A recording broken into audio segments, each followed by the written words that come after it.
Hello everyone, कैसे हो आप सभी। मैं यहाँ पर आई थी शॉपिंग मॉल में और यहाँ से मैंने कुछ शॉपिंग करी थी। करीबन 750 रुपये की मेरी शॉपिंग हुई थी। कुछ खास नहीं करी थी शॉपिंग।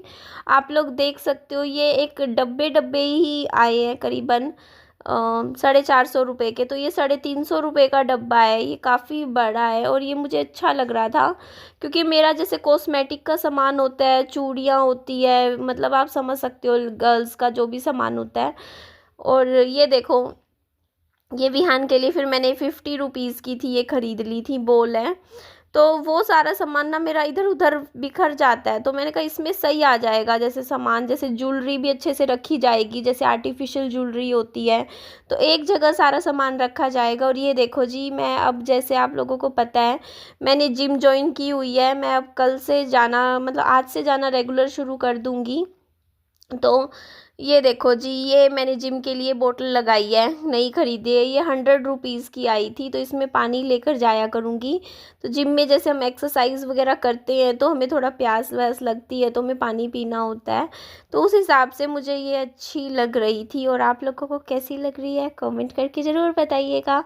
उसके बाद थी ये 50-50 रुपीज़ के थे। ये भी ठीक लगे, है ना। ये भी अच्छे हैं। इसमें भी इस तरीके का जैसे कॉस्मेटिक का सामान होता है और भी काफ़ी कुछ सामान रखा जाता है। तो ये डब्बा आप लोग बताओ कैसा आया है, प्राइस वाइज भी बताना कैसा लगा। और ये मेरे को ज़्यादा पसंद नहीं आया, सच बता रही हूँ। ये मिरर था और 150 रुपये का है, 150 का। इससे बढ़िया तो मैं असली मिरर खरीद लेती, वो ज़्यादा बढ़िया लगता। तो ये मैंने कल शाम का दिन था और मैंने टॉप रेमन बनाई थी, काफ़ी सारी अच्छी क्वालिटी में बनाई थी और मज़ा आ गया था खा के। क्योंकि ये वाली जो नूडल्स है ये मुझे बहुत अच्छी लगती है। मेरे को मैगी मैगी अलग होती है, नूडल्स दूसरी। ये इनकी शेप आप ध्यान से देखो, ये नूडल्स की ये अलग है, वैसी वाली नूडल्स नहीं है। ये देख सकते हो आप, थोड़ा सा ध्यान से देखोगे तो इनको इनको ये बढ़िया लगती है खाने में। तो शीशे की बात करूँ तो शीशा ना बिल्कुल भी क्लैरिटी नहीं है इस शीशे की। इसको ना बोला था ध्यान से लगाओ, मैंने 4 जगह चेंज कर करके लगाया। हर जगह ऐसी ही फ़ोटो दिखती है इस शीशे में से। देखो साफ कहाँ दिख रही है, टेढ़ी मेढ़ी सी दिखती है। हमारा शरीर भी देखो, इसमें ध्यान से आप देखोगे ना तो बिल्कुल क्लैरिटी नहीं है, बिल्कुल क्लियर नहीं दिखता है। ये देखो बस ऐसे ही है ये। और बिल्कुल सही लगाए है, ऐसा नहीं है लगाने में कोई दिक्कत है, बस ठीक है जैसा है, बस अब लगा दिया तो क्या करें। तो अब मेरे को आज भेजना था, मंडे का दिन आ गया था और विहान को भेजना था मुझे स्कूल। तो स्कूल भेजने के लिए ये देखो जी मैंने खाने में क्या क्या बनाया है। तो ये देखो जी, बढ़िया बढ़िया से चीकू लेकर आई थी, चीकू कट कर दिए थे। फ्रेंच फ्राइज़ थोड़े से बनाए थे, बाकी फ्राइज़ मैंने ही खाए दही के साथ।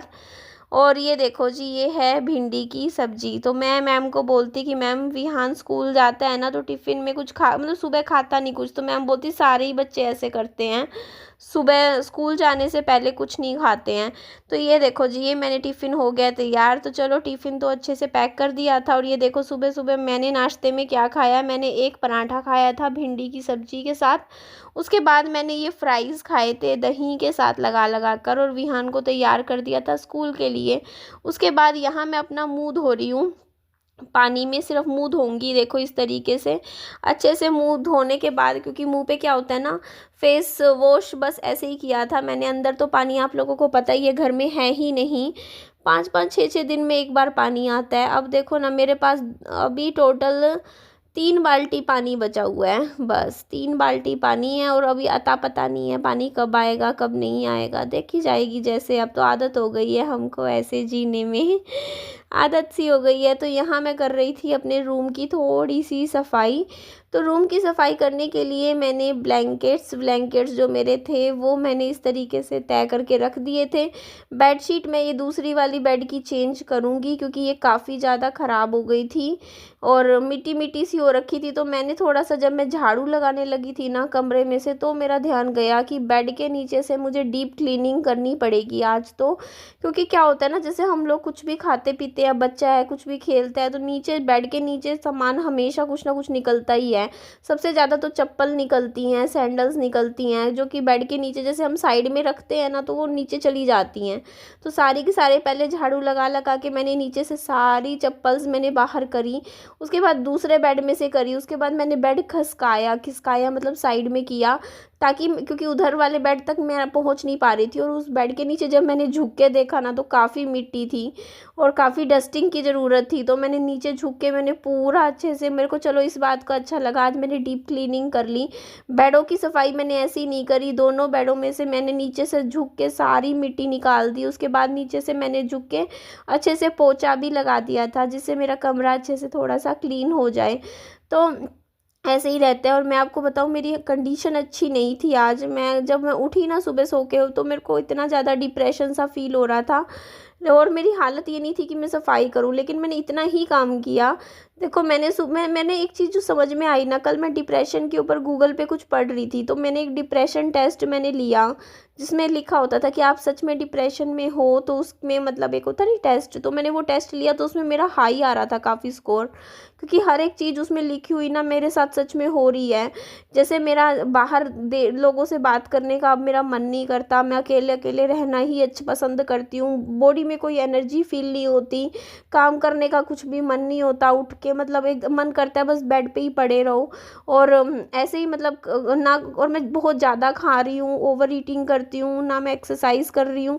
तो इस तरीके से उसमें जो भी बातें लिखी हुई थी ना, वो सब मैंने खुद के ऊपर फील करी, तो मुझे महसूस हुआ कि हाँ, मैं काफ़ी सालों से ये चीज़ें मेरे साथ हो रही हैं, मैं काफ़ी स्ट्रेस और डिप्रेशन में हूँ। तो लेकिन फिर अब उसमें फिर मेरे को क्या सॉल्यूशन, फिर मैंने एक सॉल्यूशन पढ़ने लग गई। कल गूगल पे ही मैं लिख रही थी कि यार हम डिप्रेशन से बाहर कैसे निकलें। तो उसमें लिखा हुआ था कि आप खुद के ऊपर बहुत ज़्यादा एकदम से प्रेशराइज खुद को मत करो, थोड़ा थोड़ा करके काम करो। जैसे अगर आपसे पूरे घर की सफाई नहीं हो रही है, तो आप एक कमरे की सफाई कर लो, आप थोड़ा थोड़ा करो, धीरे धीरे काम करो। तो जब आप ना डिप्रेशन में होते हो ना, तो टेंशन्स में होते हो, तो आप एक काम जो कि नॉर्मली लोग 15 मिनट में कर लेते हैं ना, वो ही काम आपको करने में एक एक घंटा लग जाता है, क्योंकि आपका शरीर में इतनी एनर्जी नहीं होती है, आप में इतनी जान नहीं होती है कि आप वो काम जल्दी जल्दी कर सको। तो मेरे को खुद वो चीज़ मैं रियलाइज़ कर पाती हूँ, लेकिन फिर भी मैंने सोचा कि नहीं, जितना हो तेरे को ना स्ट्रेस नहीं लेना आप किसी भी तरीके का। निधि, जैसे तेरे को लगे ना, जैसे निधि हाय तेरे से ये काम नहीं हो रहा, वो नहीं हो रहा, तो कोई बात नहीं, हो जाएगा, धीरे धीरे हो जाएगा, पर एकदम से वो नहीं, पैनिक नहीं होना है मुझे। तो इसलिए अब मैंने जैसे इस कमरे की, बस एक कमरे की सफाई करी, थोड़ी बहुत करी, बस झाड़ू लगाया, बेड वेड झाड़ दिया, पोछा लगा दिया, एक कमरे में ही किया है सिर्फ, और कुछ नहीं किया। और विहान का टिफ़िन बस, और विहान को तैयार करके स्कूल भेजा, इतना ही काम किया। उसके बाद मेरी इतनी भी अंदर शरीर में ताकत नहीं रह रही थी कि मैं खड़ी होकर काम कर सकूं, मेरे को इतनी तेज़ थकान हो रही थी। फिर मैं बेड पे लेट गई और मेरे को पता ही नहीं चला, मुझे फिर नींद आ गई। और देख लो, उसके बाद करीबन 9 सवा 9 बजे के बाद मैं अब उठी हूँ, 3 साढ़े 3 घंटे मैं लगातार सोई हूँ।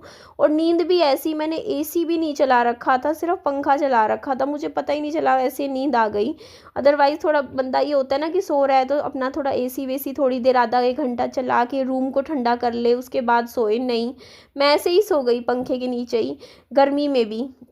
तो उसके बाद फिर मैं उठी, तो उठने के बाद फिर मैंने लेटे लेटे मैंने सोचा चलो मैं इस एक वीडियो की एडिटिंग कर लेती हूँ और ये वीडियो भेजती हूँ। अदरवाइज़ मेरा क्या रहता है ना कि मैं सोचती हूँ नहीं यार, पहले वीडियो भेज दूँ, काम कर लूँ। तो अब मैं थोड़ा सा अपने आप को रिलैक्स फील करने की कोशिश कर रही हूँ, मैं कुछ अच्छी किताबें पढ़ने की कोशिश कर रही हूँ, जिससे मेरे अंदर पॉजिटिविटी आए, क्योंकि मैं बहुत ज़्यादा मतलब मैं ऐसे जोन में मैं नहीं थी।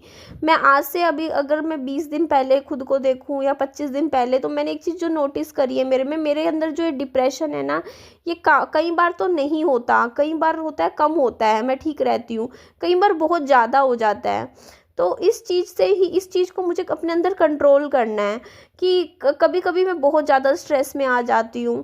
तो मेरे को अपने आप को उस जोन में ज़्यादा रखना है। मैं ये नहीं कहती कि हमेशा मैं खुश रह पाऊँ, लेकिन मुझे कोशिश करनी है मैं 30 दिन में से 25 दिन खुश रहूँ अपनी लाइफ में।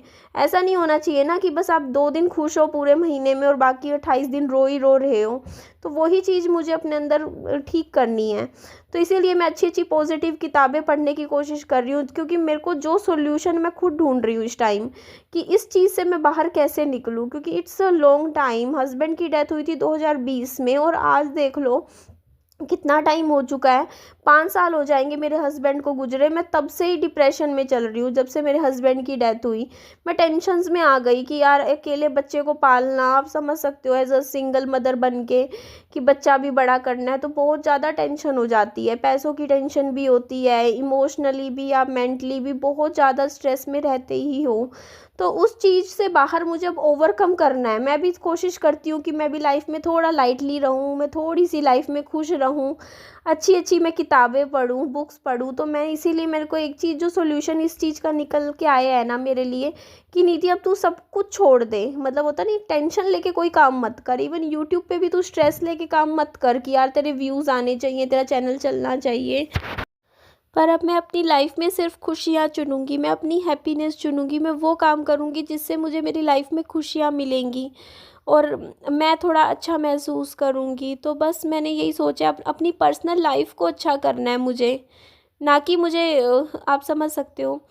तो मैं अपनी लाइफ को बेटर करना चाहती हूँ, मैं भी अपनी ज़िंदगी में अच्छे से जीना चाहती हूँ, खुश रहना चाहती हूँ अपने बच्चे के साथ। बहुत साल मैंने लाइफ में दुखों के देख लिए, बहुत दुख झेल लिए अपनी ज़िंदगी में। अब मुझे अपनी ज़िंदगी में खुशियाँ चाहिए, मैं भी खुश रहना चाहती हूँ।